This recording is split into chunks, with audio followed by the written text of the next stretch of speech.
The biggest question I hear is, are EV chargers even profitable? So today we're going to do a little imaginary dream scenario as an example of if we were to install some EV chargers at our location, how long would it take for us to break even and make a profit? And how much would those profits be? I've seen this all firsthand in my past life working at different EV charging companies. And the answer is yes, we can make money if we look out for the right things and the stars align in our favor. The unknown can be scary. So hopefully I can shine a little light into the darkness here. And after this video, you should have all the information you need to decide if installing EV chargers at your location would be a smart investment to make some money. All right, let's do it. Let's just set the stage a little bit here.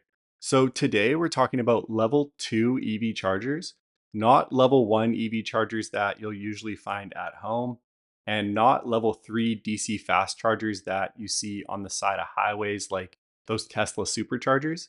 These are level 2 chargers. Level 2 chargers are the most common chargers that you'll see out in public, and these will usually charge an EV in about 6 to 8 hours. And when I say public, I just mean any location that multiple people can go and use the chargers and they'll need to pay for them. Lastly, the numbers and the prices that I'm giving you are just a super rough estimate and they're just to be used for our example.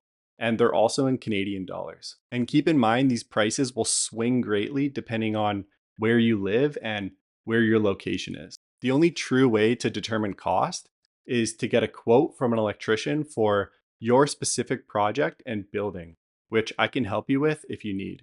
The quote is usually free. All right, now that we have the lay of the land, let's dive in. Okay, the first and most important factor to breaking even quickly with an EV charger is having the least expensive install possible. Now, your chargers could be doing really well and bringing in a ton of money, but if you paid a bucket load for your project, then it will take you forever to reach that break even point and start making money.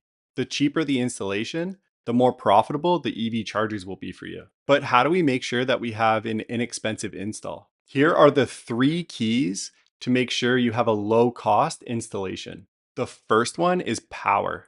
We really want to make sure that we have enough power in the building so we don't have to pay for a super expensive electrical service upgrade.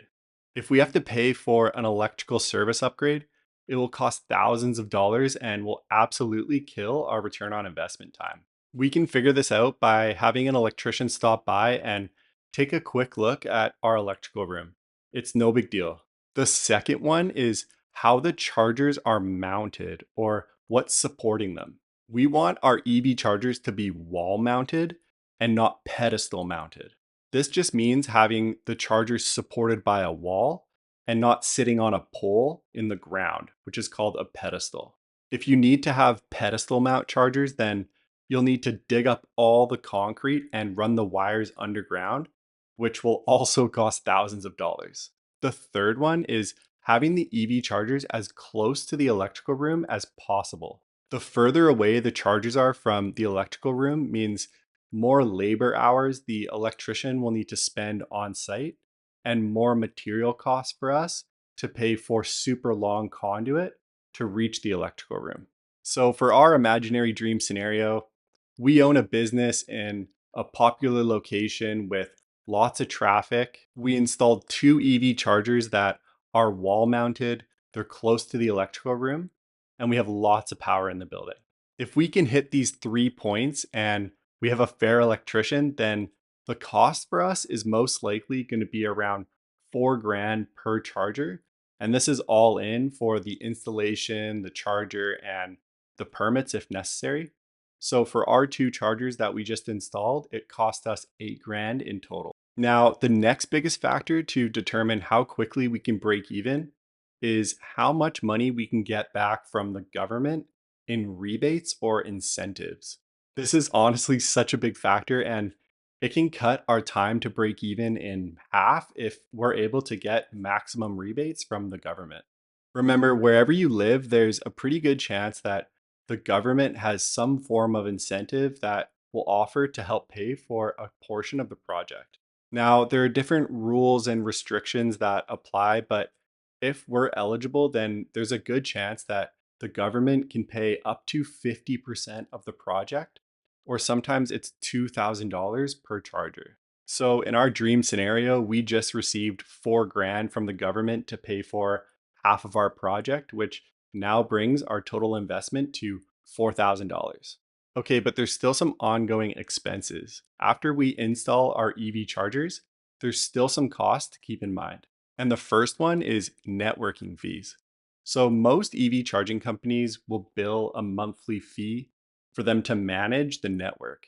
This includes using their app, managing the billing, and other software related aspects. It varies a lot depending on which EV charging company you go with, but for our example, we're going to use $30 a month per charger. So a total of $60 for the networking fees. Also, in addition to our networking fee, there's usually a transaction fee. So every time someone uses one of our chargers, there's usually a percentage we need to pay. This often ranges between maybe 5 and 10%, but to keep things simple, we're going to use a dollar amount and say this also costs $30 per month per charger. So this is an additional $60. So our total monthly fees for both of our chargers comes to $120 per month.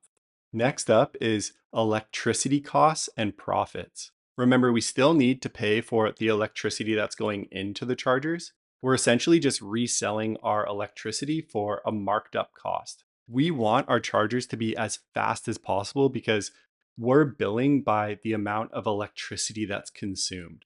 The more electricity that's pumped through those chargers, the more money we make. Let's assume that our chargers have a 7 kilowatt output, which is pretty average for level 2 EV chargers on the market. Now, electricity costs are tricky because they fluctuate a lot based on the time of day and something called peak demand hours. Basically, at different times of the day, we'll be making a higher profit or a lower profit, but to keep things simple, we're just going to use a blended average rate. Where I live, electricity costs have a blended rate of about 12 cents per kilowatt hour. And for our example, we're going to be billing drivers 32 cents per kilowatt hour. This means that for every kilowatt hour that an EV consumes from our chargers, we'll be making a profit of 20 cents. The next one is a big one, and it's utilization, or how much our chargers are being used. It's pretty tough to figure out your return on investment if you don't know how much money's coming in. Where I live, there's lots of EVs, so I'm used to seeing pretty high utilization rates, but this is going to change based on where you live and where your location is. Now, level 2 chargers are mostly just used for topping up your battery. So the average time spent charging on a level 2 charger is about 1 to 2 hours. Let's assume that for our business in our dream scenario, we have 2 customers per day visiting for 2 hours using both EV chargers. So this is a total of 8 hours per day utilization. And as we said, our chargers have a 7 kilowatt output. So 7 kilowatts times 8 hours gives us 56 kilowatt hours per day. And times that 56 kilowatts by our 20 cents profit will give us $11.20 profit each day from our chargers in total. Okay, now here's the fun part, the break even point. So, with all this taken into consideration for our dream scenario, we paid $4,000 for our project, plus those monthly fees of $120 per month. In a perfect world, we'd break even in about a year and a half. And after that, we'd make about $215 from our chargers in profit per month. Now, again, this is in a perfect world where everything lined up for us. We have a cheap install, we have maximum rebates, we have low monthly fees, we have high usage, and hopefully we'll have minimal maintenance costs. Of course, real life situations will vary, but this gives you a rough idea on how things could look if the stars align in our favor. The last thing I don't want to forget to mention is carbon credits. This could also be another way that we could bring in money and help subsidize our EV charging project.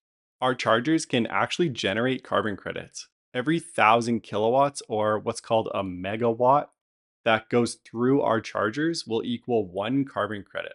Carbon credits are worth a lot of money and can be worth even more in the future. So collecting them would be a good call for us, but there is a barrier to entry. In order for us to be eligible to collect carbon credits, we need a minimum of 15,000 kilowatts of electricity flowing through our chargers, which could be pretty difficult with only two chargers. But if we had a larger location with multiple chargers, then this could be in the range of possibility for us. If you're considering installing EV chargers at your location and have questions about a project, feel free to give me a shout and I'm sure I can point you in the right direction. My email is in the YouTube channel description. And if you're wondering who I am and why I care, my name's Trevor and I helped launch two successful EV charging startups. And now I make videos on how it works. And I'd love it if you were to subscribe to the channel and keep following the journey. Thanks so much for checking in, and I'll catch you on the next one. Cheers.